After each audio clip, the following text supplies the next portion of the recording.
जर तुम्हाला प्रभूंचा जन्मोत्सव घरीच साजरा करायचा असेल तर खालील पद्धतीचे अनुसरण करा. संकल्प आणि स्नान. ब्रह्ममुहूर्तावर पहाटेच्या शुभ वेळी जागे व्हा, पवित्र स्नान करा आणि हातात पाणी घेऊन उपवास करण्याचा दृढ संकल्प प्रतिज्ञा करा. हा दिवस प्रभूंच्या बालस्वरूपाची सेवा करण्याला समर्पित असतो.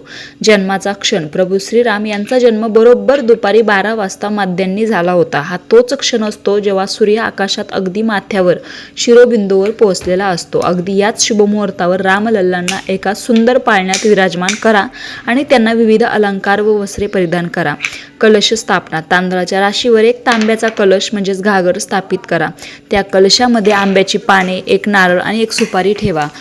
चारही दिशांमधील अंधकार दूर करण्यासाठी त्याभोवती 4 वातींचा दिवा चौमुखी दीपक प्रज्वलित करा.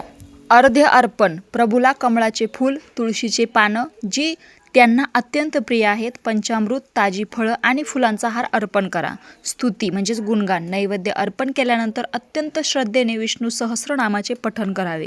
यामुळे मनाला गहन शांती लाभते. विशेष प्रसाद. रामनवमीच्या दिवशी पंजिरी म्हणजेच भाजलेल्या धनेपूडमध्ये गूळ किंवा साखर मिसळून बनवलेले मिश्रण आणि पंचामृत यांना विशेष महत्त्व असते. हे पदार्थ तयार करा आणि सर्वांना प्रसाद म्हणून वाटा. रामनवमी हा केवळ उपवास करण्याचा दिवस नाही, तर प्रभू रामांचा संयम आणि त्यांचे उदात्त चरित्र आपल्या स्वतःच्या आचरणात उतरवण्याचा संकल्प करण्याचा हा एक दिवस आहे. रामकृष्ण हरी.